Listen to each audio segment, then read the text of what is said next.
ಶ್ರೀ ಲೂಕನು ಬರೆದ ಸುವಾರ್ತೆ 13ನೇ ಅಧ್ಯಾಯ 10ರಿಂದ 17 ವಚನಗಳನ್ನು ಈ ಸಮಯದಲ್ಲಿ ನಾವು ಓದಿಕೊಳ್ಳೋಣ. ತಾನೊಂದು ಸಬ್ಬತ್ ದಿನದಲ್ಲಿ ಆತನು ಒಂದು ಸಭಾಮಂದಿರದೊಳಗೆ ಉಪದೇಶ ಮಾಡುತ್ತಾ ಇದ್ದನು.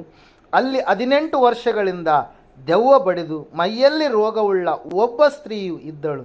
ಆಕೆಯು ನಡುಬಗ್ಗಿ ಹೋಗಿ ಸ್ವಲ್ಪವಾದರೂ ಮೈಯನ್ನು ಮೇಲಕ್ಕೆ ಎತ್ತಲಾರದೆ ಇದ್ದಳು. ಏಸು ಆಕೆಯನ್ನು ನೋಡಿ ಹತ್ತಿರಕ್ಕೆ ಕರೆದು ಆಕೆಗೆ, ಅಮ್ಮ, ನಿನಗೆ ರೋಗ ಬಿಡುಗಡೆಯಾಯಿತು ಎಂದು ಹೇಳಿ ಆಕೆಯ ಮೇಲೆ ತನ್ನ ಕೈಗಳನ್ನು ಇಟ್ಟನು. ಇಟ್ಟ ಕೂಡಲೇ ಆಕೆ ನೆಟ್ಟಗಾದಳು, ದೇವರನ್ನು ಕೊಂಡಾಡಿದಳು. ಆದರೆ ಆ ಸಭಾಮಂದಿರದ ಅಧಿಕಾರಿಯು ನಡೆದ ಸಂಗತಿಯನ್ನು ನೋಡಿ ಸಬ್ಬತ್ ದಿನದಲ್ಲಿ ಯೇಸು ಸ್ವಸ್ಥ ಮಾಡಿದನಲ್ಲ ಎಂದು ರೋಷಗೊಂಡು ಜನರಿಗೆ, ಕೆಲಸ ಮಾಡುವುದಕ್ಕೆ 6 ದಿವಸಗಳು ಅವೆಯಷ್ಟೇ, ಆ ದಿವಸಗಳಲ್ಲಿ ಬಂದು ವಾಸಿ ಮಾಡಿಕೊಳ್ಳಿರಿ, ಸಬ್ಬತ್ ದಿನದಲ್ಲಿ ಮಾತ್ರ ಬೇಡ ಎಂದು ಹೇಳಿದನು. ಆ ಮಾತನ್ನು ಕೇಳಿ ಸ್ವಾಮಿಯು ಅವರಿಗೆ, ಕಪಟಿಗಳು ನೀವು, ನಿಮ್ಮಲ್ಲಿ ಪ್ರತಿಯೊಬ್ಬನು ಸಬ್ಬತ್ ದಿನದಲ್ಲಿ ತನ್ನ ಎತ್ತನ್ನಾಗಲಿ ಕತ್ತೆಯನ್ನಾಗಲಿ ಗೋದಲಿಯಿಂದ ಬಿಚ್ಚಿ ನೀರು ಕುಡಿಸುವುದಕ್ಕಾಗಿ ಹಿಡುಕೊಂಡು ಹೋಗುತ್ತಾನಲ್ಲವೇ? ಹಾಗಾದರೆ 18 ವರ್ಷಗಳ ತನಕ ಸೈತಾನನು ಕಟ್ಟಿ ಹಾಕಿದ್ದವಳು, ಅಬ್ರಹಾಮನ ವಂಶದವಳು ಆಗಿರುವ ಈಕೆಯನ್ನು ಸಬ್ಬತ್ ದಿನದಲ್ಲಿ ಈ ಕಟ್ಟಿನೊಳಗಿಂದ ಬಿಡಿಸಬಾರದೋ ಎಂದು ಉತ್ತರ ಕೊಟ್ಟನು. ಈ ಮಾತುಗಳನ್ನು ಆತನು ಹೇಳುತ್ತಿರಲಾಗಿ ಆತನ ವಿರೋಧಿಗಳೆಲ್ಲರೂ ನಾಚಿಕೊಂಡರು. ಗುಂಪು ಕೂಡಿದ್ದ ಜನರೆಲ್ಲರೂ ಆತನಿಂದ ಆಗುತ್ತಿದ್ದ ಎಲ್ಲ ಮಹತ್ವದ ಕಾರ್ಯಗಳಿಗಾಗಿ ಸಂತೋಷಪಟ್ಟರು ಎಂಬುದಾಗಿ. ಹಲ್ಲೆಲೂಯಾ. ಇಲ್ಲಿ ಒಂದು ವಿಶೇಷವಾದಂಥ ಸಂಗತಿಯನ್ನು ನಾವು ನೋಡ್ತಾ ಇದ್ದೇವೆ. ಯೇಸು ಕ್ರಿಸ್ತನು ಆತನು ಸಬ್ಬತ್ ದಿನದಲ್ಲಿ ಬೋಧನೆ ಮಾಡುವುದಕ್ಕಾಗಿ ಸಭಾಮಂದಿರದೊಳಕ್ಕೆ ಒಂದು ದಿವಸ ಹೋಗಿದ್ದಾರೆ ಪ್ರಿಯರೇ. ನಾವು ನೋಡ್ತಾ ಇದ್ದೇವೆ ಅಲ್ಲಿ ಒಂದು ವಿಶೇಷವಾದಂಥ ಸಂಗತಿ ಕಾರ್ಯ ಜರುಗ್ತಾ ಇದೆ. ಆತನು ಸಭಾಮಂದಿರದ ಒಳಗಡೆ ಹೋಗ್ತಾ ಇದ್ದಾನೆ. ಸಭಾಮಂದಿರದ ಒಳಗಡೆ ನಾವು ಹೋಗುವಂಥ ಸಮಯದಲ್ಲಿ ಆವತ್ತಿನ ದಿವಸಗಳಲ್ಲಿ ಯಹೂದ್ಯರು ಆರಾಧನೆ, ಪ್ರಾರ್ಥನೆ ಮತ್ತು ಧಾರ್ಮಿಕ ಸೂಚನೆಗಳನ್ನು ಮಾಡುವುದಕ್ಕಾಗಿ ಮೋಶೆಯ ಮೂಲಕ ದೇವರು ಒದಗಿಸಿಕೊಟ್ಟಿರ್ತಕ್ಕಂಥ ಧರ್ಮಶಾಸ್ತ್ರಕ್ಕೆ ಸಂಬಂಧಿಸಿದ ಪ್ರಕರಣಗಳನ್ನು ಬಗೆಹರಿಸಿಕೊಳ್ಳಲು ಇಸ್ರಾಯೇಲ್ ದೇಶದಾದ್ಯಂತ ಯಹೂದ್ಯರು ಈ ಕಟ್ಟಡಗಳನ್ನು, ಸಭಾಮಂದಿರಗಳನ್ನು ಏನು ಮಾಡಿದ್ರು? ಅವರು ನಿರ್ಮಾಣ ಮಾಡಿಕೊಂಡಿದ್ರು. ಇವುಗಳು ಯಹೂದ್ಯರ ಧಾರ್ಮಿಕ ಜೀವಿತದ ಕೇಂದ್ರಗಳಾಗಿ ಇರುವಂಥದ್ದು ಮಾತ್ರವಲ್ಲ, ಅವರ ನಾಯಕರು ಬಯಸುವಾಗ ಕರ್ತನಾದ ಯೇಸು ಕ್ರಿಸ್ತನು ಸಭಾಮಂದಿರಗಳಲ್ಲಿ ದೇವರ ವಾಕ್ಯವನ್ನು ಆತನು ಏನು ಮಾಡ್ತಾ ಇದ್ದಂತೆ? ಕಲಿಸುತ್ತಾ ಇದ್ದನು. ಆತನು ಜನರಿಗೆ ಬೀದಿಗಳಲ್ಲಿ ಅಥವಾ ಪರ್ವತ ಪ್ರದೇಶಗಳಲ್ಲಿ ಅಥವಾ ಆತನ ಸುತ್ತಲೂ ಅವರು ಸೇರಿ ಬರುವಾಗೆಲ್ಲ ಆತನೇನು ಮಾಡ್ತಾ ಇದ್ದ? ಬೋಧನೆಯನ್ನು ಮಾಡ್ತಾ ಇದ್ದ. ಆತನ ಸಂದೇಶವು ದೇವರು ಮಾನವರ ಹೃದಯಗಳಲ್ಲಿ ತನ್ನ ಅಧಿಕಾರವನ್ನು ಸ್ಥಾಪಿಸ್ತಾನೆ ಎಂಬ ಶುಭ ಸಮಾಚಾರವಾಗಿ ಇರ್ತಿತ್ತು. ಆತನು ಕೆಲವೊಮ್ಮೆ ತನ್ನ ಬಾಯ ಮಾತು ಅಥವಾ ಒಂದೇ ಒಂದು ಸ್ಪರ್ಶದ ಮೂಲಕವೂ ಅನೇಕ ರೋಗಗಳನ್ನು ಆತನೇನು ಮಾಡಿದಂತೆ? ಗುಣಪಡಿಸಿದ. ಆತನು ತನಗೆ ಯಾವ ಅದ್ಭುತಗಳನ್ನು ಮಾಡಿಕೊಳ್ಳಲಿಲ್ಲ. ಆದರೆ ಕರುಣೆಯುಳ್ಳವನಾಗಿರ್ತಕ್ಕಂಥ ಸ್ವಾಮಿಯು ಇತರರಿಗೆ ಅನೇಕ ಅದ್ಭುತಗಳನ್ನು, ಆಶ್ಚರ್ಯ ಕಾರ್ಯಗಳನ್ನು ಜರುಗಿಸಿದ ಇಸ್ರಾಯೇಲಿನ ಮೆಸ್ಸಿಯನಾಗಿ ಇದು ಆತನ 3 ರೀತಿಯ ಸೇವೆಯಾಗಿರುವಂಥದ್ದನ್ನು ನಾವು ಕಾಣ್ತಾ ಇದ್ದೇವೆ. ದೇವರ ಸತ್ಯವನ್ನು ಬೋಧಿಸುವಂಥದ್ದು ಮಾತ್ರವಲ್ಲ, ಉಪದೇಶಿಸುವಂಥದ್ದಾಗಿತ್ತು. ಅತ್ಯಂತ ಗೌರವಾನ್ವಿತವಾದಂಥ ಕಾರ್ಯವಾಗಿ ಅದನ್ನು ನಾವು ಕಲಿತುಕೊಂಡಿದ್ದೇವೆ. ದೇವಕುಮಾರನಾಗಿರ್ತಕ್ಕಂಥ ಸ್ವಾಮಿಯೂ ಕೂಡ ಈ ಕಾರ್ಯವನ್ನು ಅತ್ಯಂತ ಸಂತೋಷದಿಂದ ಆತನು ಏನು ಮಾಡ್ತಾ ಇದ್ದಂತಾರೆ? ಜರುಗಿಸ್ತಾ ಇದ್ದ ಪ್ರಿಯರೇ. ಆತನು ಪ್ರತಿಯೊಂದು ರೀತಿಯಲ್ಲಿ, ಅಂದರೆ ದೇಹ, ಪ್ರಾಣ ಮತ್ತು ಆತ್ಮ ಸಂಬಂಧವಾಗಿಯೂ ಜನರ ಸೇವೆಯನ್ನು ಆತನು ಮಾಡ್ತಾ ಬರ್ತಾ ಇದ್ದ. ಶ್ರಮೆಯಲ್ಲಿರ್ತಕ್ಕಂಥ ಜನರ ಶ್ರಮೆಯನ್ನು ನೀಗಿಸದೆ ಆತನು ಅವರಿಗೆ ಬೋಧನೆಯನ್ನು ಮಾಡ್ತಾ ಇರಲಿಲ್ಲ. ಆತನೇ ನಮಗೆ ಇವತ್ತಿನ ದಿವಸ ಮಾದರಿಯಾಗಿ ಇದ್ದಾನೆ ಪ್ರಿಯರೇ. ದೇವರ ವಾಕ್ಯದಲ್ಲಿ ನಾವು ನೋಡ್ತಾ ಇದ್ದೇವೆ, ಯೇಸು ಸಬ್ಬತ್ ದಿನದಲ್ಲಿ ಸಭಾಮಂದಿರದೊಳಕ್ಕೆ ಹೋಗಿ ಆತನು ಉಪದೇಶವನ್ನು ಮಾಡ್ತಾ ಇದ್ದಾನೆ. ಉಪದೇಶ ಮಾಡುವಂಥ ಸಮಯದಲ್ಲಿ ಅಲ್ಲಿ ಒಂದು ವಿಶೇಷವಾದಂಥ ಕಾರ್ಯ ಅನ್ನುವಂಥದ್ದು ಜರುಗ್ತಾ ಇದೆ. ಅನೇಕ ಜನರಲ್ಲಿ ಏನು ಮಾಡಿದಾರಂತೆ? ಕೂಡಿ ಬಂದಿದ್ದಾರೆ ಪ್ರಿಯರೇ. ಕೂಡಿ ಬಂದಾಗ ಅಲ್ಲಿ ಒಬ್ಬ ತಾಯಿ 18 ವರ್ಷದಿಂದ ನಡು ಬಗ್ಗಿಕೊಂಡಂಥ ಸ್ಥಿತಿಯಲ್ಲಿ ಇರ್ತಕ್ಕಂಥ ಆಕೆ ದೇವಾಲಯಕ್ಕೆ ಅವತ್ತಿನ ದಿವಸ ಏನು ಮಾಡಿದಾಳೆ? ಆಕೆ ಹೊರಟು ಬಂದಿದ್ದಾಳೆ ಪ್ರಿಯರೇ. ಎಷ್ಟು ವರ್ಷ ಅಂತೆ? 18 ವರ್ಷಗಳಿಂದ ರೋಗ ಪೀಡಿತಳಾಗಿರ್ತಕ್ಕಂಥ ತಾಯಿ ಪ್ರಿಯರೇ, ಹಲ್ಲೆಲೂಯಾ. ವಾಕ್ಯ ಹೇಳ್ತಾ ಇದೆ, ಸತ್ಯವೇದ ಹೇಳ್ತಾ ಇದೆ, ಆಕೆ ಆ ಒಂದು ಸ್ಥಳಕ್ಕೆ ಬಂದಾಗ ಯೇಸು ಸ್ವಾಮಿ ಬೋಧನೆ ಮಾಡ್ತಾ ಮಾಡ್ತಾ ಇರುವಂಥ ಸಮಯದಲ್ಲಿ ಸ್ವಾಮಿಯ ಕಣ್ಣುಗಳು ಯಾರನ್ನು ನೋಡ್ತಾ ಇದ್ದಾವಂತೆ? ಆಕೆಯನ್ನು ನೋಡಿ. ಆಕೆಯನ್ನು ನೋಡಿದ ಆದಮೇಲೆ ನಾವು ನೋಡ್ತಾ ಇದ್ದೇವೆ, ವಾಕ್ಯ ಹೇಳ್ತಾ ಸತ್ಯವೇದ ಹೇಳ್ತಾ ಇದೆ, ಆಕೆಯನ್ನು ಏನು ಮಾಡಿದ್ರಂತೆ? ಹತ್ತಿರಕ್ಕೆ ಕರೆದು ಆಕೆಗೆ, ಅಮ್ಮ ನಿನಗೆ ರೋಗ ಬಿಡುಗಡೆ ಆಯ್ತು ಅಂತೇಳಿ ಆತನ ಕೈಯನ್ನು ಇಟ್ಟ ಪ್ರೇರಿ. ಎಲ್ಲ ವಾಕ್ಯವನ್ನು ನಾವು ಓದಿಕೊಂಡಿದ್ದೀವಿ. ಇಟ್ಟ ಕೂಡಲೇ ಆಕೆ ಏನಾದ್ಲಂತೆ? ನೆಟ್ಟಗಾದವಳು. ಈ ಒಂದು ಸತ್ಯ ಸಂದೇಶದಿಂದ, ಈ ಒಂದು ಘಟನೆಯಿಂದ ಇವತ್ತು ನಾವು ಕೆಲವೊಂದು ಆಧ್ಯಾತ್ಮಿಕ ಪಾಠಗಳನ್ನು ಕಲಿತುಕೊಳ್ಳೋಣ. ವಾಕ್ಯ ಹೇಳ್ತಾ ಇದೆ, ಸತ್ಯವೇದ ಹೇಳ್ತಾ ಇದೆ, ಸ್ವಾಮಿಯವರು ಏನಾದರೂ ಒಂದು ಕಾರ್ಯ ಮಾಡಿದ್ದಾರೆ ಅಂದರೆ ಅದರ ಹಿಂದೆ ಅನೇಕ ಆತ್ಮೀಯವಾಗಿರ್ತಕ್ಕಂಥ ಅರ್ಥಗಳಿರುವಂಥದ್ದನ್ನು ನಾವು ನೋಡ್ತಾ ಇದ್ದೇವೆ ಪ್ರೇರ. ಆ ತಾಯಿಯಲ್ಲಿರ್ತಕ್ಕಂಥ ಮುಖ್ಯವಾಗಿರ್ತಕ್ಕಂಥ ಲಕ್ಷಣ ಏನಂತಂದರೆ, ಆಕೆ ಭಯಂಕರವಾದಂಥ ರೀತಿಯಲ್ಲಿ ಏನು ಮಾಡ್ತಾ ಇದ್ದಾಳೆ? ಬಾಧೆಯನ್ನು ಅನುಭವಿಸ್ತಾ ಇದ್ದಾಳೆ ಪ್ರೇರ. ಹೆಂಗೆ ಬಾಧೆಯನ್ನು ಅನುಭವಿಸ್ತಾ ಇದ್ದಾಳೆ? ಆಕೆ ತನ್ನ ಶರೀರದಲ್ಲಿ ಎಷ್ಟು ವರ್ಷಗಳಿಂದಂತೆ? 18 ವರ್ಷಗಳಿಂದ. ಎಷ್ಟು ವರ್ಷ ರೀ? 18 ವರ್ಷಗಳಿಂದ ಆಕೆ ತನ್ನ ಶರೀರದಲ್ಲಿ ಬಾಧೆಯನ್ನು ಅನುಭವಿಸ್ತಾ ಇದ್ದಾಳೆ. ಆ ಒಂದು ಟಾರ್ಮೆಂಟ್ ಎನ್ನುವಂಥದ್ದು ಯಾವ ರೀತಿಯಾಗಿದೆ ಅಂತಂದರೆ, ಆ ಒಂದು ಶ್ರಮೆ ಎನ್ನುವಂಥದ್ದು ಯಾವ ರೀತಿಯಾಗಿದೆ ಅಂತಂದರೆ, ಆ ಒಂದು ಕಷ್ಟ ಎನ್ನುವಂಥದ್ದು ಯಾವ ರೀತಿಯಾಗಿದೆ ಅಂತಂದರೆ, ಆಕೆ ಶಾರೀರಿಕವಾಗಿ ಕಷ್ಟವನ್ನು ಏನು ಮಾಡ್ತಾ ಇದ್ದಾಳೆ? ಅನುಭವಿಸ್ತಾ ಇದ್ದಾಳೆ ಪ್ರಿಯರೇ. ಪ್ರತಿ ದಿವಸವೂ ಕೂಡ ಶರೀರದಲ್ಲಿ ಆ ಒಂದು ರೋಗ, ನೋವು ಆಕೆಯನ್ನು ಕಾಡಿಸ್ತಾ ಇದೆ, ಪೀಡಿಸ್ತಾ ಇದೆ ಪ್ರಿಯರೇ. ಅಷ್ಟು ಮಾತ್ರವಲ್ಲದೆ ಆಕೆ ಆತ್ಮಿಕವಾಗಿ, ಸ್ಪಿರಿಚುವಲ್ಲಿ, ಕೇವಲ ಫಿಸಿಕಲ್ ಆಗಿ ಮಾತ್ರವಲ್ಲ, ಸ್ಪಿರಿಚುವಲ್ ಆಗಿಯೂ ಕೂಡ ಆಕೆ ಏನಾಗಿದ್ದಾಳೆ? ಅಟ್ಯಾಕ್ಡ್ ಆಗಿದ್ದಾಳೆ ಪ್ರಿಯರೇ. ಮೊದಲನೇದಾಗಿ ಆಕೆ she was afflicted physically and also she was attacked spiritually ಎಂಬುದಾಗಿ, ಆತ್ಮಿಕವಾಗಿಯೂ ಕೂಡ ಆಕೆ ಏನಾಗಿದ್ದಾಳೆ? ಕುಂದಿ ಹೋದಂಥ ಸ್ಥಿತಿಯಲ್ಲಿ ಆಕೆ ಜೀವಿಸ್ತಾ ಇದ್ದಾಳೆ ಪ್ರಿಯರೇ. ನಾವು ವಾಕ್ಯದಲ್ಲಿ ನಾವು ನೋಡ್ತಾ ಇದ್ದೇವೆ, ಆಕೆ ಒಂದು ಜೀವಿತ ಬಲಹೀನವಾಗ್ತಾ ಇದೆ. ಯಾಕಂದರೆ ಸೈತಾನನು ಆಕೆಯನ್ನು ಕಟ್ಟಿ ಹಾಕಿದಾನೆಂಬುದಾಗಿ ವಾಕ್ಯ ಹೇಳ್ತಾ ಇದೆ. ಯಾರು ಕಟ್ಟಿ ಹಾಕಿದರೆ? ದುರಾತ್ಮ ಶಕ್ತಿ, ದೆವ್ವದ ಆತ್ಮ, ಅನೇಕವಾಗಿರ್ತಕ್ಕಂಥ ಶಕ್ತಿಗಳು ಆಕೆಯನ್ನು ಏನು ಮಾಡಿದಾವೆ? ಬಂಧಿಸಿ ಹಾಕಿದಾವೆ ಪ್ರಿಯರೇ. ಕೇವಲ ಫಿಸಿಕಲಿ, ಸ್ಪಿರಿಚುವಲಿ ಮಾತ್ರವಲ್ಲದೆ she was also affected socially ಎಂಬುದಾಗಿ, ಸಾಮಾಜಿಕವಾಗಿಯೂ ಕೂಡ ಹೊರಗಡೆ ಆಕೆಯನ್ನು ಕಂಡ್ರೆ ಸಾಕು ಜನರು ಏನಂತ ಅಂದ್ಕೊಳ್ತಾ ಇದ್ದಾರೆ? ಈಕೆ ಬರೀ ಏನಾಗಿದ್ದಾಳೆ? ರಿಜೆಕ್ಟೆಡ್ ಆಗಿದ್ದಾಳೆ. ಅಂದರೆ ನಿರ್ಲಕ್ಷ್ಯಕ್ಕೆ ಒಳಗಾದಂಥ ಸ್ಥಿತಿಯಲ್ಲಿ ಆ ತಾಯಿ ಕಾಣಿಸ್ತಾ ಇದ್ದಾಳೆ ಪ್ರಿಯರೇ. Hallelujah, praise lord. ಆಕೆ ಒಂದು ಸ್ಥಿತಿ ಈ ರೀತಿಯಾಗಿರುವಂಥ ಸಮಯದಲ್ಲಿ ಪ್ರಿಯರೇ, ಆ ತಾಯಿ ಆಕೆ ದೇವಾಲಯಕ್ಕೆ ಹೋಗ್ತಾ ಇದ್ದಾಳೆ. ನೋಡ್ರಿ, ಹಲ್ಲೆಲೂಯಾ. ಇಷ್ಟೆಲ್ಲ ಟಾರ್ಮೆಂಟ್ ಎನ್ನುವಂಥದ್ದು, ಶ್ರಮೆ ಎನ್ನುವಂಥದ್ದು, ಕಷ್ಟ ಎನ್ನುವಂಥದ್ದು, ಭಯಂಕರವಾದಂಥ ಸ್ಥಿತಿ ಆಕೆಗಿರುವಾಗ ಆಕೆ ದೇವಾಲಯಕ್ಕೆ ಹೋಗುವಂಥದ್ದನ್ನು ಆಕೆ ಬಿಡಲಿಲ್ಲ. ಸಭಾ ಮಂದಿರಕ್ಕೆ ಆಕೆ ಏನು ಮಾಡ್ತಾ ಇದ್ದಾಳೆ? ಹೋಗ್ತಾ ಇದ್ದಾಳೆ. ಸಬ್ಬತ್ ದಿನದಲ್ಲಿ ದೇವರ ಉಪದೇಶವನ್ನು ಕೇಳಬೇಕು ಎಂಬುದಾಗಿ ಆಕೆ ಹೋಗ್ತಾ ಇದ್ದಾಳೆ ಪ್ರೇಯರ್. ಹಲ್ಲೆಲೂಯಾ. ನಮ್ಮ ಜೀವಿತದಲ್ಲಿ ಏನೇ ಕಷ್ಟಗಳಿರಲಿ, ನೋವುಗಳಿರಲಿ, ಬಾಧೆಗಳಿರಲಿ, ಅವಮಾನಗಳಿರಲಿ, ಚಿಂತೆಗಳಿರಲಿ, ಏನೆಲ್ಲ ಸಮಸ್ಯೆಗಳಿರಲಿ, ಆಲಯಕ್ಕೆ ಹೋಗುವಂಥದ್ದನ್ನು ನಾವು ತಪ್ಪಿಸಬಾರ್ದು, ಬಿಡಬಾರ್ದು. ದೇವರ ಸನ್ನಿಧಾನವನ್ನು ನಾವು ಮಿಸ್ ಮಾಡ್ಕೊಳ್ಬಾರ್ದು. ಈ ಜೀವಿತ ನಾವು ಸ್ವಲ್ಪ ದಿವಸವಾಗಿರುವಂಥದ್ದು. ಹಲ್ಲೆಲೂಯಾ. ನೀರ ಮೇಲಿನ ಗುಳ್ಳೆಯಂತೆ ಯಾವಾಗ ಒಡೆದೋಗುತ್ತೋ ಗೊತ್ತಿಲ್ಲ. ಹೊಲಗಳಲ್ಲಿರ್ತಕ್ಕಂಥ, ಅಡವಿಯಲ್ಲಿರ್ತಕ್ಕಂಥ ಹುಲ್ಲಿನೋಪಾದಿಯಲ್ಲಿ ಯಾವಾಗ ಒಣಗೋಗುತ್ತೋ ಗೊತ್ತಿಲ್ಲ. ಇದು ಅರಳಿ ಬಾಡಿ ಹೋಗುವಂಥ ಹೂವಿನೋಪಾದಿಯಲ್ಲಿರುವಂಥ ಈ ಜೀವಿತ ಯಾವಾಗ ಏನಾಗುತ್ತೋ ಯಾರಿಗೂ ಕೂಡ ಗೊತ್ತಿಲ್ಲ. ಅದಕ್ಕಾಗಿ ನೀವು ಮೊದಲನೇದಾಗಿ ದೇವರಿಗೆ ನೀವು ಪ್ರಥಮ ಸ್ಥಾನವನ್ನು ಕೊಡುವವರಾಗಬೇಕು. ಈ ತಾಯಿ ನಮ್ಮ ಕಲಿಸಿಕೊಡುವಂಥ ಆಧ್ಯಾತ್ಮಿಕ ಆತ್ಮಿಕ ಪಾಠ ಏನಂತಂದರೆ, ಆಕೆ ಶಾರೀರಿಕವಾಗಿ ನೋವಲ್ಲಿದ್ದರು, ಆತ್ಮಿಕವಾಗಿ ನೋವನ್ನು ಸೈತಾನನ ಮೂಲಕವಾಗಿ ಅನುಭವಿಸ್ತಾ ಇದ್ರು.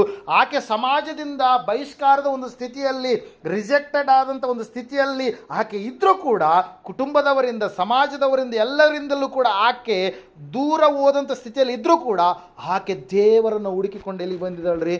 ದೇವರ ಸನ್ನಿಧಾನಕ್ಕೆ ಬಂದಿದ್ದಾಳೆ ಪ್ರೇರ. ಮೊದಲನೇದಾಗಿ ತಾಯಿ ನಾವು ಕಲಿಸಿಕೊಡುವಂಥ ಪಾಠ ಏನಂತಂದ್ರೆ, ಈ ಒಂದು ಸತ್ಯ ಸಂಗತಿಯಿಂದ ನಾವು ಏನೆಲ್ಲ ಸಮಸ್ಯೆಗಳಿದ್ರೂ ಕೂಡ ದೇವರ ಸನ್ನಿಧಾನವನ್ನು ಮಾತ್ರ ನಾವೇನು ಮಾಡಬಾರ್ದು?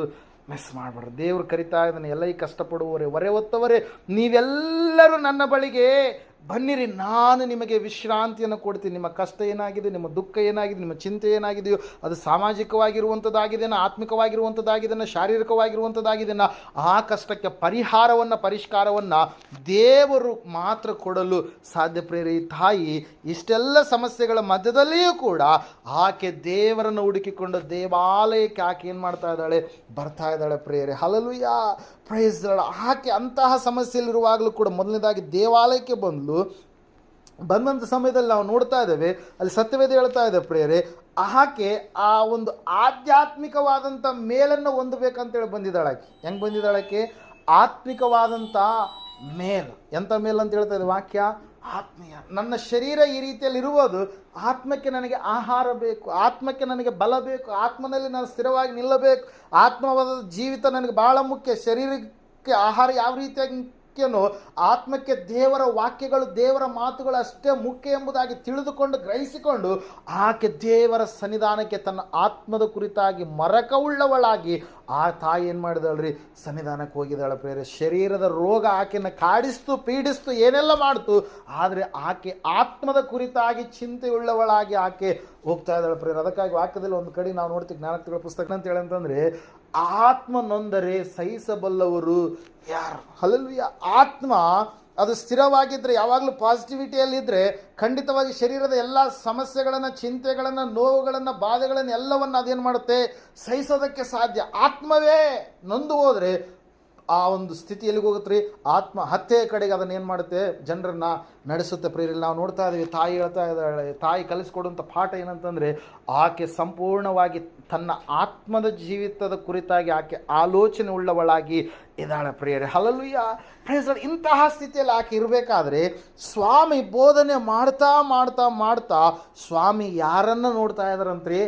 ಆ ತಾಯಿಯನ್ನು ನೋಡ್ತಾ ಇದ್ದಾರೆ. ಹಲ್ಲೆಲೂಯಾ. Praise lord. ನಾವು ನೋಡಿದಂಥವರಾಗಿದ್ದೇವೆ. ಮೊದಲನೇದಾಗಿ ಆಕೆ ಭಯಂಕರವಾದಂಥ ಟಾರ್ಮೆಂಟ್ ಅಂದರೆ ಶ್ರಮೆಯ ಒಂದು ಸ್ಥಿತಿಯಲ್ಲಿ, ಆಕೆ ಕಷ್ಟದ ಒಂದು ಸ್ಥಿತಿಯಲ್ಲಿ ಇದ್ದರೆ, ಎರಡನೇದಾಗಿ ಪ್ರಿಯರೇ ನಾವು ನೋಡ್ತಾ ಇದ್ದೇವೆ, ಆಕೆ ಒಂದು ವಿಶೇಷವಾದಂಥ ಟಚ್ಚನ್ನು, ದ ಟಚ್ ಸಿ ಎಕ್ಸ್ಪೀರಿಯನ್ಸ್, ಆಕೆ ವಿಶೇಷವಾದಂಥ ಟಚ್ಚನ್ನು, ಒಂದು ಸ್ಪರ್ಶವನ್ನು ದೇವರಿಂದ ಆಕೆ ಹೊಂದಿಕೊಳ್ತಾ ಇದ್ದಾಳೆ ಪ್ರಿಯರೇ. ಮೊದಲನೇದಾಗಿ ಶ್ರಮೆ, ಎರಡನೇದಾಗಿ ಸ್ಪರ್ಶ. ಆ ಸ್ಪರ್ಶ ಎಂತಹ ಸ್ಪರ್ಶ ಆಗಿತ್ತು ಅಂತಂದರೆ, ಸ್ವಾಮಿಯು ಅಂತಹ ಸ್ಥಿತಿಯಲ್ಲಿರ್ತಕ್ಕಂಥ ಆಕೆಯನ್ನು ಏನು ಮಾಡಿದರು? ನೋಡಿದರು ಪ್ರಿಯರೇ. ಎಲ್ಲ ಜನರಿದ್ದಾರೆ, ಎಲ್ಲರಿದ್ದಾರೆ, ಅವರೆಲ್ಲರ ಮಧ್ಯದಲ್ಲಿ ಈಕೆ ವಿಶೇಷವಾಗಿ ಸ್ವಾಮಿಯ ಕಣ್ಣಿಗೆ ಕಾಣಿಸ್ತಾ ಇದ್ದಾಳೆ. ಯಾಕಂತಂದರೆ ಯಾರು ಆತನ ಕುರಿತಾಗಿ ನಾವು ನೋಡ್ತಾ ಇದ್ದೇವೆ, ವಾಕ್ಯದಲ್ಲಿ ಹೇಳ್ತಾ ಇದೆ, ಆತನ ಮೇಲೆ ಆಧಾರಗೊಂಡವರಾಗಿ, ಆತನ ಮೇಲೆ ನಿರೀಕ್ಷೆ ಉಳ್ಳವರಾಗಿ, ಆತನ ಮೇಲೆ ಸಂಪೂರ್ಣವಾಗಿ ಭರವಸೆ ಉಳ್ಳವರಾಗಿ, ಆತನ ಅದ್ಭುತ ಅತಿಶಯ ಕಾರ್ಯಗಳನ್ನು ಜರುಗಿಸ್ತಾನೆಂಬುದಾಗಿ, ನಮ್ಮ ಜೀವಿತದಲ್ಲಿ ಬಿಡುಗಡೆ ಕೊಡ್ತಾನೆಂಬುದಾಗಿ, ಸಂಪೂರ್ಣವಾಗಿ ದೇವರನ್ನು ತಿರಸ್ಕಾರ ಮಾಡದೆ, ಅಸಡ್ಡೆ ಮಾಡದೆ, ಆತನ ಮೇಲೆ ನಂಬಿಕೆ ಇಟ್ಟು, ಎಲ್ಲ ವಿಧದಲ್ಲಿ ಆತನ ಮೇಲೆ ಭರವಸೆ ಇಟ್ಟು ಆತನ ಸಮೀಪಕ್ಕೆ ಬರುವಾಗ ಅಂಥವರನ್ನು ದೇವರ ಕಣ್ಣುಗಳೇನು ಮಾಡ್ತಾವಂತ್ರಿ? ನೋಡುವಂಥ ಕಣ್ಣುಗಳಾಗಿರ್ತವೆ ಪ್ರೇರೆ. ಯೇಸು ಕ್ರಿಸ್ತನ ಕಣ್ಣುಗಳು ಯಾರನ್ನು ನೋಡಿದವಂತ್ರಿ? ಈ ತಾಯಿಯನ್ನು, 18 ವರ್ಷ ರೋಗದ ಬಾಧೆಯಲ್ಲಿ ಬಂಧಿತಳಾಗಿರ್ತಕ್ಕಂಥ ಆಕೆಯನ್ನು ಯೇಸು ಸ್ವಾಮಿಯವರು ಏನು ಮಾಡ್ತಾ ಇದ್ದಾರೆ? ನೋಡ್ತಾ ಇದ್ದಾರೆ ಪ್ರೇರ. ಆತನಿಂದ ಆಕೆಗೆ ಕರುಣೆ ಎನ್ನುವಂಥದ್ದನ್ನು ವ್ಯಕ್ತಪಡಿಸ್ತಾ ಇದ್ದಾನೆ ಸ್ವಾಮಿ. She received a compassionate word. Hallelujah. ಆಕೆಯನ್ನು ಉಮ್ಯಾನ್ ಎಂಬುದಾಗಿ, ಅಮ್ಮ ಎಂಬುದಾಗಿ ಕರೆದು ಆಕೆಗೆ ಏನು ಮಾಡ್ತಾ ಇದ್ದಾರೆ ಸ್ವಾಮಿ? ಒಂದು ಪದವನ್ನು ಹೇಳ್ತಾ ಇದ್ದಾರೆ, ಅಮ್ಮ ನಿನಗೆ ರೋಗ ಬಿಡುಗಡೆಯಾಯಿತು. ಇಷ್ಟು ದಿವಸ ಎಲ್ಲರೂ ಆಕೆಯನ್ನು ನಿಂದಿಸುವಂಥವರು, ಇಷ್ಟು ದಿವಸ ಎಲ್ಲರೂ ಆಕೆಯನ್ನು ಬೈಯುವಂಥವ್ರು, ಇಷ್ಟು ದಿವಸ ಯಾಕಾದರೂ ನಮಗೆ ಮೂಲ ಆಗಿದ್ದಾಳೆ ಈಕೆ ಅನ್ನುವಂಥ ರೀತಿಯಲ್ಲಿ ನೋಡಿದಂಥವರೇ, ಸಮಾಜದವರು, ಮನೆಯವರು, ಕುಟುಂಬದವರು ಎಲ್ಲರೂ ಕೂಡ ಆ ರೀತಿಯಾಗಿ ನೋಡಿದವರೇ. ತನ್ನಲ್ಲಿ ತಾನು ಅನೇಕ ಸಾರಿ ಜಿಗುಪ್ಸೆಗೆ ಒಳಗಾದಂಥ ಸ್ಥಿತಿಯಲ್ಲಿ ಆಕೆ ಇದ್ದಾಗಲೂ ಕೂಡ ಆಕೆಯನ್ನು ಸ್ವಾಮಿ ಏನು ಹೇಳ್ತಾ ಇದ್ದಾರೆ? ಅಮ್ಮ ನಿನ್ನ ರೋಗ ನಿನಗೆ ಬಿಡುಗಡೆ ಆಯಿತು ಎಂಬುದಾಗಿ. ಎಲ್ಲಿಯವರೆಗೂ ಬರೀ ನಿಂದನೆಯ ಮಾತುಗಳನ್ನು, ನೋವು ಮಾತುಗಳನ್ನು, ಬೈಗಳ ಮಾತುಗಳನ್ನು ಕೇಳಿದಂಥ ಆಕೆಗೆ ಆವತ್ತು ಒಂದು ಕನಿಕರದ ಮಾತು ಎನ್ನುವಂಥದ್ದು ಆಕೆ ಏನು ಮಾಡ್ತಾ ಇದ್ದಾಳ್ರಿ? ರಿಸೀವ್ ಮಾಡ್ಕೊಳ್ತಾ ಇದ್ದಾಳೆ ಪ್ರೇಯರ್. ಹಲ್ಲೆಲೂಯಾ. Praise lord. ಅದಕ್ಕಾಗಿ 11:28 ನಾನು ಈಗಾಗಲೇ ಹೇಳಿದೆ, ಮತ್ತಾಯನ ಬರೆದ ಸುವಾರ್ತೆಯಲ್ಲಿ, ಯೇಸು ನಮ್ಮನ್ನು ಕರಿತಾ ಇದ್ದಾನೆ. ನಿಮ್ಮ ಎಲ್ಲ ಕಚ್ಚುಗಳನ್ನು, ನಿಮ್ಮ ಎಲ್ಲ ಹೊರೆಗಳನ್ನು, ನಿಮ್ಮ ಎಲ್ಲ ಶ್ರಮೆಗಳನ್ನು, ನಿಮ್ಮ ಎಲ್ಲ ಸಂಕಟಗಳನ್ನು, ನಿಮ್ಮ ಎಲ್ಲ ಬಾಧೆಗಳನ್ನು ಆತನು ಬಿಡಿಸಲು ಶಕ್ತನಾದಂಥ ದೇವರಾಗಿದ್ದಾನೆ ಪ್ರೇಯರ್. ಹಲ್ಲೆಲೂಯಾ. Praise lord. ಆಕೆ ಕೇವಲ ಆ ಕನಿಕರದ ಮಾತನ್ನು ಹೊಂದಿಕೊಳ್ಳುವಂಥದ್ದು ಮಾತ್ರವಲ್ಲ, she received a comprehensive work. Hallelujah. Praise lord. ಆ ತಾಯಿ ಸ್ವಾಮಿಯವರಿಂದ ದೊಡ್ಡದಾದಂಥ ಮಿರಾಕಲನ್ನು ಹೊಂದಿಕೊಂಡು ಪ್ರೇಯರ್, ಭಾಳ ಸ್ಪೀಡಿ ಆಗಿರ್ತಕ್ಕಂಥ, ಪರ್ಫೆಕ್ಟ್ ಆಗಿರ್ತಕ್ಕಂಥ, ಪಬ್ಲಿಕ್ ಪರ್ಮನೆಂಟ್ ಆಗಿರ್ತಕ್ಕಂಥ ಒಂದು ಮಿರಾಕಲ್ ಆಗಿ ಅದು ಇತ್ತು ಪ್ರೇಯರ್. ಹಲ್ಲೆಲೂಯಾ. ಯೇಸು ಹೇಳಿದ ಏನಂತೇಳಿ? ಅಮ್ಮ ನಿನಗೆ ರೋಗ ಬಿಡುಗಡೆ ಆಯಿತು ಎಂಬುದಾಗಿ ಹೇಳಿದಾಗ ನಾವು ನೋಡ್ತಾ ಇದ್ದೇವೆ ಪ್ರೇಯರೇ, ಆ ತಾಯಿ ಏನು ಮಾಡ್ತಾ ಇದ್ದಾರೆ? ಸ್ವಾಮಿಯವರ ಮಾತಿಗೆ ಕಿವಿಗೊಡ್ತಾ ಇದ್ದಾರೆ. Hallelujah, praise the lord. ನೋಡ್ರಿ, ಸ್ವಾಮಿಯವರು ಆ ಮಾತನ್ನು ಹೇಳೋದಕ್ಕಿಂತ ಮುಂಚಿತವಾಗಿ ಏನು ಮಾಡ್ತಾ ಇದ್ದಾರೆ, ಆಕೆಯನ್ನು ನೋಡಿ ಏನು ಮಾಡ್ತಾ ಇದ್ದಾರೆ, ಹತ್ತಿರಕ್ಕೆ ಕರಿತಾ ಇದ್ದಾರೆ. ಏನು ಮಾಡ್ತಾ ಇದ್ದಾರೆ, ಹತ್ತಿರಕ್ಕೆ ಕರೆದು ಎಲ್ಲ ಜನರ ಮಧ್ಯದಲ್ಲಿ ಆಕೆಯನ್ನು ನೋಡಿ ಆಕೆಯನ್ನು ಏನು ಮಾಡಿದ್ರಂತೆ, ಹತ್ತಿರಕ್ಕೆ ಕರೆದ ಮೇಲೆ ನಾವು ನೋಡ್ತಾ ಇದ್ದೇವೆ, ಕರೆದಾಗ ಅನೇಕರು ಸ್ಪಂದಿಸುವಂಥವ್ರು ಭಾಳ ಕಡಿಮೆ, ಹೇಳಿದ ಮಾತಿಗೆ ವಿಧೇಯತೆಯನ್ನು ತೋರಿಸುವಂಥವ್ರು ಭಾಳ ಕಡಿಮೆ. ಆದರೆ ಈ ತಾಯಿ ಯಾವಾಗ ಸ್ವಾಮಿ ಕರೆದಾಗ ಸಂಪೂರ್ಣವಾಗಿ ಆಕೆ ಏನು ಮಾಡ್ತಾ ಇದ್ದಾಳ್ರಿ, ಸ್ವಾಮಿಯ ಹತ್ತಿರಕ್ಕೆ, ಸ್ವಾಮಿಯ ಸಮೀಪಕ್ಕೆ ಆ ತಾಯಿ ಏನು ಮಾಡ್ತಾ ಇದ್ದಾಳೆ, ಬರ್ತಾ ಇದ್ದಾಳೆ ಪ್ರಿಯರೇ. Hallelujah, praise. ಅದಕ್ಕಾಗಿ ದೇವರು ವಾಕ್ಯ ಹೇಳ್ತಾ, ಸತ್ಯವೇದ ಹೇಳ್ತಾ ಇದೆ ಪ್ರಿಯರೇ, ಆತನು ಕರೆದಾಗ ನಾವು ಆತನ ಮಾತಿಗೆ ವಿಧೇಯತೆಯನ್ನು ತೋರಿಸಿ ನಾವೇನು ಮಾಡ್ಬೇಕ್ರಿ, ಬರುವವರಾಗಿರಬೇಕು. ಸ್ವಾಮಿ ನಮ್ಮನ್ನು ಕರೆದಾಗ ಸಂಪೂರ್ಣವಾಗಿ ಆತನ ಮಾತಿಗೆ ನಾವು ವಿಧೇಯತೆಯನ್ನು ತೋರಿಸಿ ಆತನ ಮಾತನ್ನು ಒಪ್ಪಿ ನಾವು ಬರುವವರಾಗಿ ಇರಬೇಕು. ಈ ತಾಯಿ ನೋಡ್ರಿ, ಅಂತಹ ನಡುಬಗ್ಗಿದ ಸ್ಥಿತಿಯಲ್ಲಿ ಇರುವಾಗಲೂ ಕೂಡ ಸ್ವಾಮಿಯ ಮಾತನ್ನು ಗೌರವಿಸ್ತಾ ಇದ್ದಾಳೆ. ಗುರುವಿನ ಮಾತಿಗೆ ಗೌರವ ಕೊಟ್ಟು ಆಕೆ ಏನು ಮಾಡ್ತಾ ಇದ್ದಾಳಂತ್ರಿ, ಆ ಸ್ವಾಮಿಯ ಬಳಿಗೆ ಬರ್ತಾ ಇದ್ದಾಳೆ ಪ್ರಿಯರೇ. ದೇವರ ಅದ್ಭುತವಾದಂಥ ಕಾರ್ಯ ತಾಯಿಯ ಜೀವಿತದಲ್ಲಿ ಜರುಗಿಸಿದ್ರು ಪ್ರಿಯರೇ. ಆತನ ಹಸ್ತ ಯಾವಾಗ ಆಕೆಯ ಮೈ ಮೇಲೆ ನಾವು ನೋಡ್ತಾ ಇದ್ದೇವೆ, ಆಕೆಯ ಮೇಲೆ ಇಟ್ಟ ಕೂಡಲೇ ಆಕೆ ಏನಾದ್ಲು ಅಂತ ಹೇಳ್ತಾ ಇದ್ದ ವಾಕ್ಯ, ನೆಟ್ಟಗಾದಳು ಎಂಬುದಾಗಿ. Hallelujah, praise the lord. ನಾವು ನೋಡ್ತಾ ಇದ್ದೇವೆ ಪ್ರೇರೆ, ಸ್ವಾಮಿ ಹಸ್ತವನ್ನು ಯಾವಾಗಿಟ್ಟರೋ ಇಟ್ಟಂಥ ಸಮಯದಲ್ಲಿ ಆಕೆ ಸಂಪೂರ್ಣವಾಗಿ 18 ವರ್ಷದಿಂದ ನಡುಬಗ್ಗಿದ ಸ್ಥಿತಿಯಲ್ಲಿರ್ತಕ್ಕಂಥ ಆಕೆ ನೆಟ್ಟಗಾದಳು ಎಂಬುದಾಗಿ ವಾಕ್ಯ ಹೇಳ್ತಾ ಇದೆ. Hallelujah, praise the lord. ಸ್ವಾಮಿಯ ಮಾತನ್ನು ಆಕೆ ಸಂಪೂರ್ಣವಾಗಿ ಏನು ಮಾಡ್ತಾ ಇದ್ದಾಳ್ರಿ, ವಿಧೇಯತೆಯನ್ನು ತೋರಿಸಿ ಸ್ವಾಮಿಯ ಬಳಿಗೆ ಬಂದ್ಲು.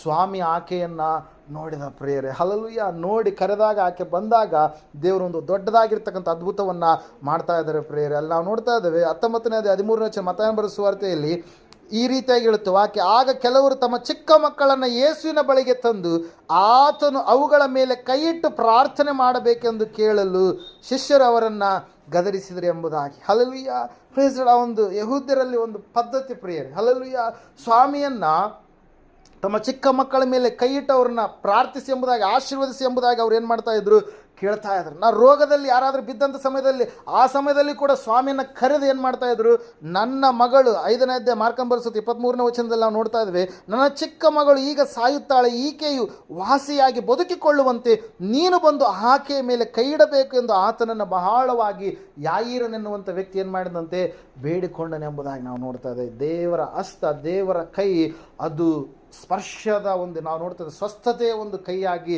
ಇತ್ತು ಪ್ರೇರ. ಅವರು ಅದನ್ನು ಅನುಭವಿಸಿದಂಥವರಾಗಿ ಇದ್ದರು ಪ್ರೇರ. ಆತನು ಮತ್ತು ಮಾರ್ಕನ ಬರೆದ ಸುವಾರ್ತೆ 6ನೇ 5ನೇ ವಚನದಲ್ಲಿ ನಾವು ನೋಡ್ತಾ ಇದ್ದೇವೆ, ಆತನಲ್ಲಿ ಕೆಲವು ಮಂದಿ ರೋಗಿಗಳ ಮೇಲೆ ಕೈಯಿಟ್ಟು ಸ್ವಸ್ಥ ಮಾಡಿದ್ದೇ ಹೊರತು ಬೇರೆ ಯಾವ ಮಹತ್ ಕಾರ್ಯವನ್ನು ಮಾಡುವುದಕ್ಕಾಗಲಿಲ್ಲ ಎಂಬುದಾಗಿ. ಯಾಕಂದರೆ ಅಲ್ಲಿ ಅವರು ಅನೇಕರು ಏನು ಮಾಡಲಿಲ್ಲ ಅಂತ ಆತನನ್ನು ನಂಬಲಿಲ್ಲ. ಅದಕ್ಕಾಗಿ ಸ್ವಲ್ಪ ಜನರನ್ನು ಆತನ ಏನು ಮಾಡಿದಂತೆ ಸ್ವಸ್ಥ ಮಾಡಿದೆ ಎಂಬುದಾಗಿ. ಹಲ್ಲೆಲೂಯಾ, ಮಾರ್ಕನ ಬರೆದ ಸುವಾರ್ತೆ 7ನೇ 32ನೇ ವಚನದಲ್ಲಿ ನಾವು ನೋಡ್ತಾ ಇದ್ದೇವೆ, ಆಗ ಕೆಲವರು ತೊದಲು ಮಾತಾಡುವ ಒಬ್ಬ ಕಿವುಡನನ್ನು ಆತನ ಬಳಿಗೆ ಕರೆತಂದು ಇವನ ಮೇಲೆ ನಿನ್ನ ಕೈ ಇಡಬೇಕು ಎಂದು ಆತನನ್ನು ಬೇಡಿಕೊಂಡ್ರೆಂಬುದಾಗಿ ನಾವು ಅಲ್ಲಿ ನೋಡ್ತಾ ಇದ್ದೇವೆ ಪ್ರಿಯರೇ. ಅದೇ ಅಧ್ಯಾಯ 8:23ರಲ್ಲಿ ನಾವು ನೋಡುವಾಗ ಒಬ್ಬ ಕುರುಡನ ವಿಷಯವಾಗಿ ಕೂಡ ಕೈ ಹಿಡ್ಕೊಂಡು ಊರ ಹೊರಕ್ಕೆ ಕರ್ಕೊಂಡು ಹೋಗಿ ಆತನು ಅವನ ಕಣ್ಣುಗಳಲ್ಲಿ ಉಗುಳಿ ಅವನ ಮೇಲೆ ಕೈ ಇಟ್ಟು ನಿನಗೇನಾದರೂ ಕಾಣುತ್ತದೋ ಎಂದು ಅವನನ್ನು ಕೇಳಿದನು ಎಂಬುದಾಗಿ. ಯೇಸು ಅನೇಕ ಸಂದರ್ಭಗಳಲ್ಲಿ ಕೈ ಇಟ್ಟು ಏನು ಮಾಡಿದಾನಂತ, ಸ್ವಸ್ಥತೆಯನ್ನು ಮಾಡಿದ್ದಾನೆ, ಸಮಾಧಾನವನ್ನು ಒದಗಿಸಿಕೊಟ್ಟಿದ್ದಾನೆ ಪ್ರಿಯರೇ. ಈ ತಾಯಿ ಆಕೆ ಸಂಪೂರ್ಣವಾಗಿ ದೀನತೆಯಿಂದ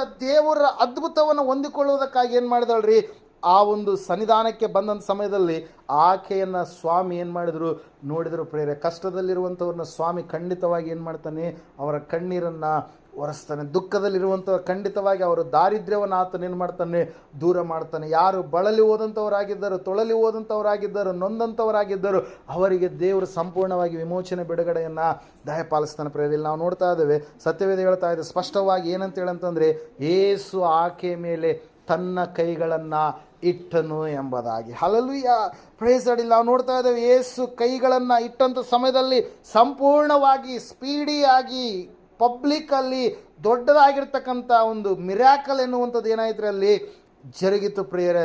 ಆಕೆ ಸಂಪೂರ್ಣವಾಗಿ ಏನಾದ್ಲು ಅಂತ ಹೇಳ್ತಾ ಇದ್ದು ವಾಕ್ಯ, ಕ್ಯೂರ್ ಆದ್ಲು.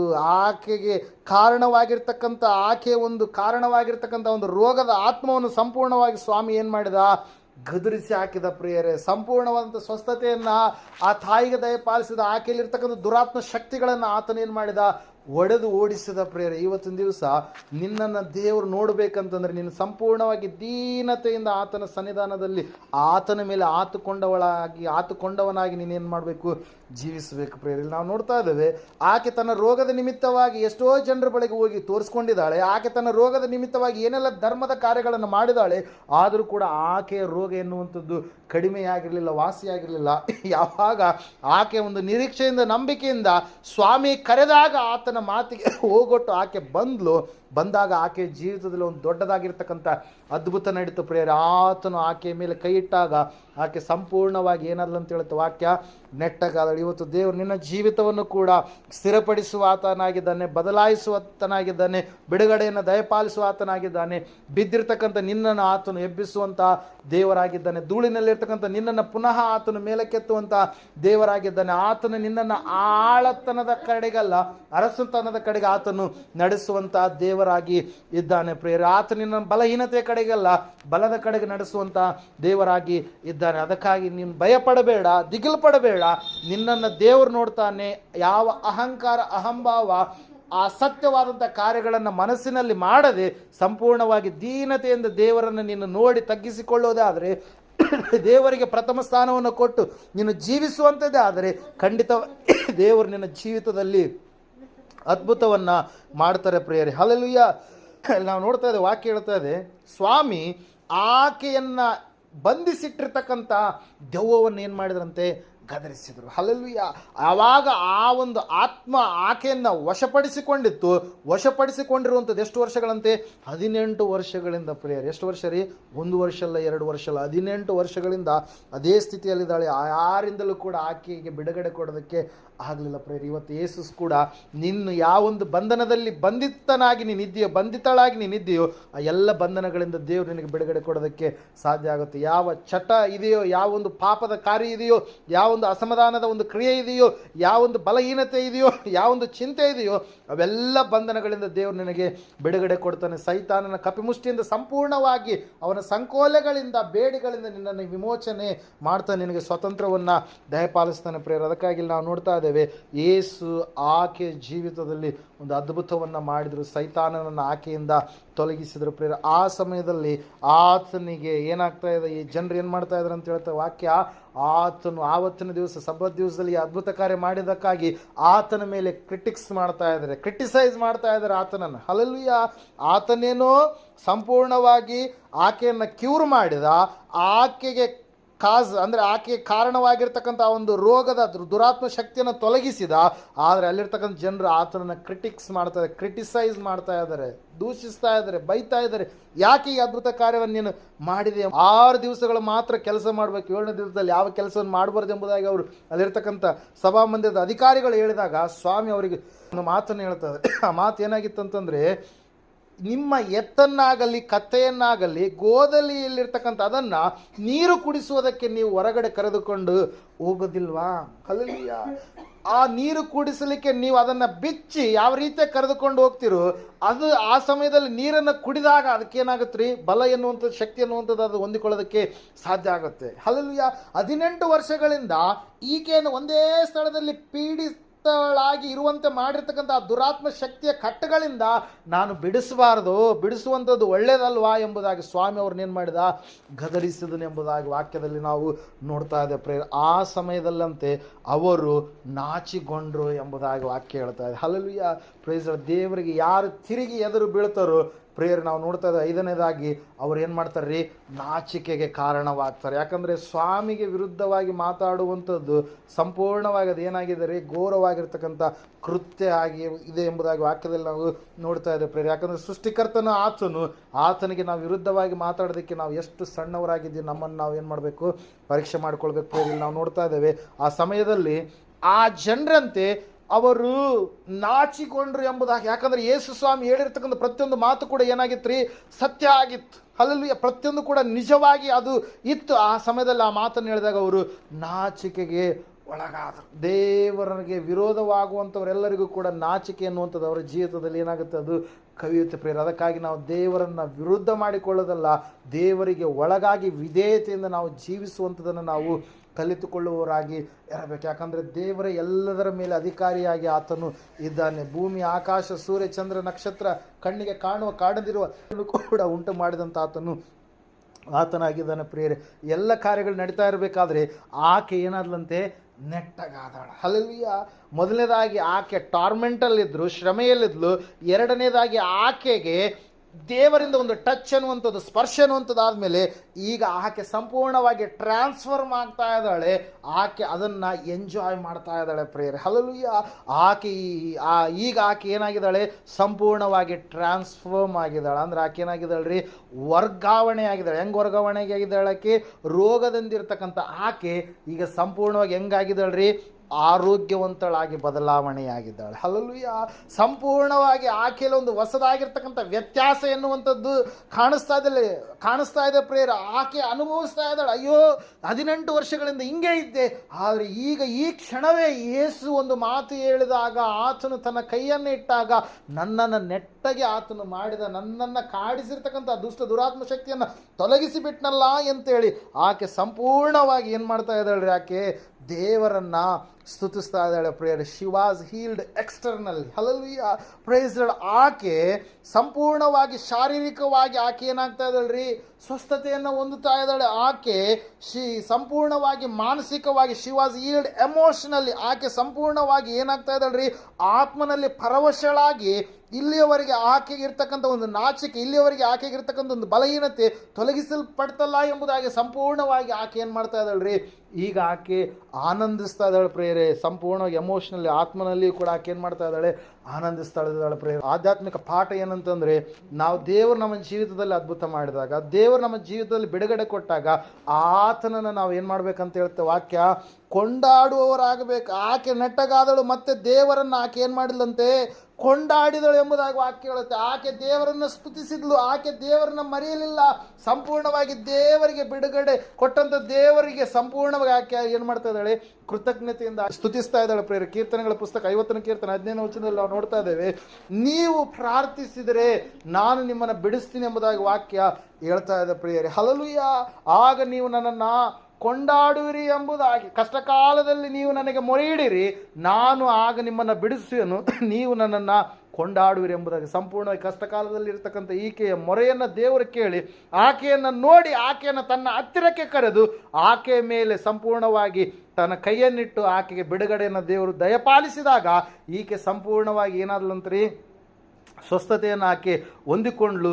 ದೇವರ ಸ್ಪರ್ಶ ಆಕೆಯನ್ನು ತಾಕಿದಾಗ ಆಕೆಗೆ ಒಳ್ಳೆಯದಾದಂಥ ಬಿಡುಗಡೆ ಎನ್ನುವಂಥದ್ದು ಉಂಟಾಯಿತು ಪ್ರೇಯರೆ. ಅದಕ್ಕಾಗಿ ದೇವರ ವಾಕ್ಯ ಹೇಳ್ತಾ, ಸತ್ಯವೇದ ಹೇಳ್ತಾ ಇದೆ ಪ್ರೇಯರೆ ಸ್ಪಷ್ಟವಾಗಿ ಏನಂತ ಹೇಳಂತಂದ್ರೆ, ಮೊದಲನೇದಾಗಿ ದೇವರ ಆಲಯಕ್ಕೆ ನಾವು ಎಂತಹ ಶ್ರಮೆ ಇರಲಿ ಹೋಗುವಂಥದ್ದನ್ನು ಬಿಡಬಾರ್ದು. ಎರಡನೇದಾಗಿ ನಾವು ನೋಡ್ತಾ ಇದ್ದೇವೆ, ಆಕೆ ತನ್ನ ಆತ್ಮದ ಕುರಿತಾಗಿ, ತನಗೆ ಶ್ರಮೆ ಇದ್ದರೂ ಕೂಡ ತನ್ನ ಆತ್ಮದ ಕುರಿತಾಗಿ ಸಂಪೂರ್ಣವಾಗಿ ಆಲೋಚನೆ ಉಳ್ಳವಳಾಗಿ ಆಧ್ಯಾತ್ಮಿಕ ಜೀವಿತಕ್ಕೆ ದೇವರ ವಾಕ್ಯವು ಮುಖ್ಯ ಎಂಬುದಾಗಿ ಅಂದುಕೊಂಡು ಆಕೆ ದೇವರ ಸನ್ನಿಧಾನಕ್ಕೆ ಬರುವಂಥದ್ದನ್ನು ಆಕೆ ಬಿಡಲಿಲ್ಲ ಪ್ರಿಯರು. ಮೂರನೇದಾಗಿ ನಾವು ನೋಡಿದ್ದೇವೆ, ದೇವರ ಸನ್ನಿಧಾನಕ್ಕೆ ಯಾರು ದೀನತೆಯಿಂದ ಬರ್ತಾರೋ ಅವರನ್ನು ದೇವರ ಕಣ್ಣುಗಳು ಏನು ಮಾಡ್ತಾವ್ರಿ, ನೋಡುವಂಥವುಗಳಾಗಿರ್ತವೆ ಪ್ರೇಯರೆ. ಹಲ್ಲೆಲೂಯಾ.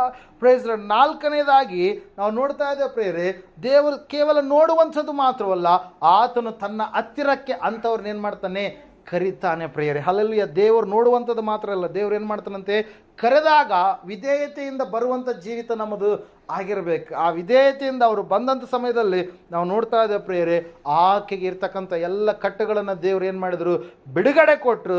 ಬಿಡುಗಡೆ ಕೊಟ್ಟಿದ್ದಾದಮೇಲೆ ಅಲ್ಲಿ ಅನೇಕ ಜನರು ಆತನಿಗೆ ಏನು ಮಾಡಿದ್ರಿ, ಬೈಯೋದಕ್ಕೆ ಸ್ಟಾರ್ಟ್ ಮಾಡಿದ್ರು. ಇವತ್ತಿನ ದಿವಸ ಸಬ್ಬತ್ ದಿವಸ ಯಾವ ರೀತಿಯಾಗಿ ನಿನ್ನ ಸ್ವಸ್ಥ ಮಾಡಿದೆ ಎಂಬುದಾಗಿ ಕ್ರಿಟಿಸೈಸ್ ಮಾಡೋದಕ್ಕೆ ಪ್ರಾರಂಭ ಮಾಡಿದಾಗ ಸ್ವಾಮಿ ಅವರಿಗೆ ನಾಚಿಕೆ ಬರುವ ಹಾಗೆ ಒಂದು ಕಾರ್ಯವನ್ನು, ದೃಷ್ಟಾಂತವನ್ನು, ಉದಾಹರಣೆಯನ್ನು ಹೇಳಿ ಏನು ಮಾಡಿದ್ರಿ, ಅವರು ನಾಚಿಕೆಗೊಂಡ್ರು ಎಂಬುದಾಗಿ. ಅಂದರೆ ದೇವರಿಗೆ ಎದುರಿಸುವಂಥವ್ರಿಗೆ ಏನಾಗುತ್ತೆ, ನಾಚಿಕೆ ಉಂಟಾಗುತ್ತೆ ಎಂಬುದಾಗಿ ಕೊನೆಯದಾಗಿ ನಾವು ನೋಡ್ತಾ ಇದ್ದೇವೆ. ಆ ತಾಯಿ ಸಂಪೂರ್ಣವಾಗಿ ದೇವರನ್ನು ಏನು ಮಾಡ್ತಾ ಇದ್ದಾಳೆ, ಕೊಂಡಾಡ್ತಾ ಇದ್ದಾಳೆ, ಆರಾಧಿಸ್ತಾ ಇದ್ದಾಳೆ. ದೇವರಿಗೆ ಸಂಪೂರ್ಣವಾಗಿ ಒಂದು ಕೃತಜ್ಞತೆಯನ್ನು ಆ ತಾಯಿ ಹೇಳ್ತಾ ಇದ್ದಾಳೆ ಪ್ರೇಯರ್. ಇವತ್ತು ನಾನು ನೀನು ಸಹೋದರಿ ನಿನ್ನ ಜೀವಿತವನ್ನು ನಾವು ನೆನಪು ಮಾಡಿಕೊಳ್ಳುವಾಗ ಈ ಒಂದು ಘಟನೆಯಿಂದ ಸ್ವಾಮಿಗೆ ನಾವು ಸಂಪೂರ್ಣವಾಗಿ ನಮ್ಮ ಜೀವಿತವನ್ನು ಒಪ್ಪಿಸಿಕೊಡುವಾಗ ಎಂತಹ ಕಟ್ಟುಗಳಲ್ಲಿ ನಾವು ಇದ್ದಾಗಲೂ ಕೂಡ ಈಕೆಗೆ 18 ವರ್ಷ 18 ವರ್ಷದಲ್ಲಿ ಇದ್ದಾಗಲೂ ಕೂಡ ಸ್ವಾಮಿ ಆಕೆಯನ್ನು ಮರೆಯದೆ ಆಕೆಯನ್ನು ನೆನಪು ಮಾಡಿಕೊಂಡು ಆಕೆಗೆ ಬಿಡುಗಡೆ ಮಾಡುವುದಕ್ಕಾಗಿ ಆವತ್ತಿನ ದಿವಸ ಆ ಸಬ್ಬತ್ ದಿನದಲ್ಲಿ ಆ ಮಂದಿರಕ್ಕೆ, ಸಭಾಮಂದಿರಕ್ಕೆ ತೆರಳಿ ಆತನು ವಿಮೋಚನೆಯನ್ನು ಏನು ಮಾಡಿದ್ನರಿ, ಒದಗಿಸಿಕೊಟ್ಟ ಪ್ರಿಯರೇ. ಅದಕ್ಕಾಗಿ ಇವತ್ತಿನ ದಿವಸ ನಾವು ನೋಡ್ತಾ ಇದ್ದೇವೆ, ನಿನ್ನ ಜೀವಿತವೂ ಕೂಡ ಖಂಡಿತವಾಗಿ ದೇವರು ಏನು ಮಾಡ್ತಾನೆ, ಆಶೀರ್ವಾದ ಮಾಡ್ತಾನೆ. ನಾವು ಭಯಪಡುವಂಥದ್ದು ಬೇಡ, ದಿಗಿಲು ಪಡುವಂಥದ್ದು ಬೇಡ. ನಾನು ನೀನು ಆರಾಧನೆ ಮಾಡುವಂಥ ದೇವರು ಖಂಡಿತವಾಗಿ ನಮ್ಮ ಜೀವಿತದಲ್ಲಿ ಎಲ್ಲ ವಿಧದಲ್ಲಿ ಅದ್ಭುತವನ್ನು ಮಾಡುವಂಥ ದೇವರಾಗಿದ್ದಾನೆ, ಅತಿಶಯ ಕಾರ್ಯವನ್ನು ಜರುಗಿಸುವಂಥ ದೇವರಾಗಿದ್ದಾನೆ, ವಿಮೋಚನೆಯನ್ನು ಕೊಡುವಂಥ ದೇವರಾಗಿದ್ದಾನೆ, ನಮಗೆ ಸ್ವತಂತ್ರವನ್ನು ದಯಪಾಲಿಸುವಂಥ ದೇವರಾಗಿದ್ದಾನೆ. ನಾವು ಆತನಿಗೆ ಒಳಗಾಗಿ ನಾವು ಜೀವಿಸುವಂಥವರಾಗಿ ಇರಬೇಕು ಪ್ರಿಯರೇ. ಹಲ್ಲೆಲೂಯಾ. ಅದಕ್ಕಾಗಿ ನಾವು ಯಾರು ಕೂಡ ಕೈ ಬಿಡಲ್ಪಡೋದಿಲ್ಲ. ದೇವರ ಮೇಲೆ ಆತುಕೊಂಡು ನಾವು ಭಯಭಕ್ತಿಯಿಂದ ಜೀವಿಸುವಾಗ ಖಂಡಿತವಾಗಿ ನಾವು ಆಶೀರ್ವದಿಸಲ್ಪಡುವಂಥ ಮಕ್ಕಳಾಗ್ತೀವಿ. ಹಲ್ಲೆಲೂಯಾ. ಈ ಸಮಯದಲ್ಲಿ ನಾವೆಲ್ಲರೂ ಎದ್ದು ನಿಂತ್ಕೊಳ್ಳೋಣ, ಪ್ರಾರ್ಥನೆ ಮಾಡೋಣ. ದೇವರು ವಾಕ್ಯ ಹೇಳ್ತಾ, ಸತ್ಯವೇದ ಹೇಳ್ತಾ ಇದೆ, ಸಹೋದರ ಸಹೋದರಿ, 18 ವರ್ಷಗಳಿಂದ ನಡುಬಗ್ಗಿದ ಸ್ಥಿತಿಯಲ್ಲಿರ್ತಕ್ಕಂಥ ಈ ತಾಯಿಯ ಜೀವಿತದಿಂದ ನಾವು ಆಧ್ಯಾತ್ಮಿಕ ಪಾಠಗಳನ್ನು ಕಲಿತುಕೊಂಡಿದ್ದೇವಾ? ಒಂದು ಸಾರಿ ನಮ್ಮ ಜೀವಿತವನ್ನು ಪರೀಕ್ಷೆ ಮಾಡಿಕೊಳ್ಳೋಣ. ಆ ತಾಯಿಗೆ ಭಯಂಕರ ಟಾರ್ಮೆಂಟ್ ಇತ್ತು, ಭಯಂಕರವಾದಂಥ ಸ್ಥಿತಿಯಲ್ಲಿ ಆಕೆ ಇದ್ಲು. ಶಾರೀರಿಕವಾದಂಥ ಶ್ರಮೆ, ಆತ್ಮಿಕ ಮಾನಸಿಕವಾದಂಥ ಶ್ರಮೆ, ಸಮಾಜದಲ್ಲಿಯೂ ಶ್ರಮೆ ಆಕೆಗೆ ಇತ್ತು. ಆದರೂ ಕೂಡ ಆಕೆ ಆಲಯಕ್ಕೆ ಹೋಗುವಂಥದ್ದನ್ನು ಬಿಡಲಿಲ್ಲ. ತನ್ನ ಆಧ್ಯಾತ್ಮಿಕ ಜೀವಿತದ ಕುರಿತಾಗಿ ಆಕೆ ಒಳ್ಳೆಯ ಅವಗಾಹನೆ, ಆಲೋಚನೆ ಉಳ್ಳಂಥ ತಾಯಿಯಾಗಿ ಆಕೆ ಇದ್ಲು ಎಂಬುದಾಗಿ ನಾವು ನೋಡ್ತಾ ಇದ್ದೇವೆ.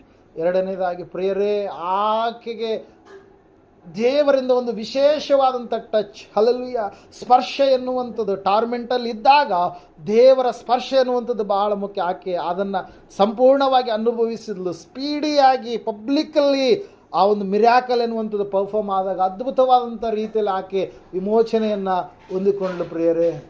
ಆಕೆ ಸಂಪೂರ್ಣವಾಗಿ ಟ್ರಾನ್ಸ್ಫಾರ್ಮ್ ಆಗಿ ಆಕೆ ಬದಲಾವಣೆ ಆಗಲಿ. ಇವತ್ತು ನಿನ್ನ ಜೀವಿತವನ್ನು ದೇವರಿಗೆ ಒಪ್ಪಿಸಿಕೊಡುವಾಗ, ಎಂತಹ ಟಾರ್ಮೆಂಟ್ ಇದ್ದರೂ ದೇವರು ನಿನ್ನನ್ನು ಟಚ್ ಮಾಡುವಾಗ ನೀನು ಸಂಪೂರ್ಣವಾಗಿ ಟ್ರಾನ್ಸ್ಫಾರ್ಮ್ ಆಗಿ ನೀನು ಬದಲಾವಣೆ ಆಗ್ತೀಯ.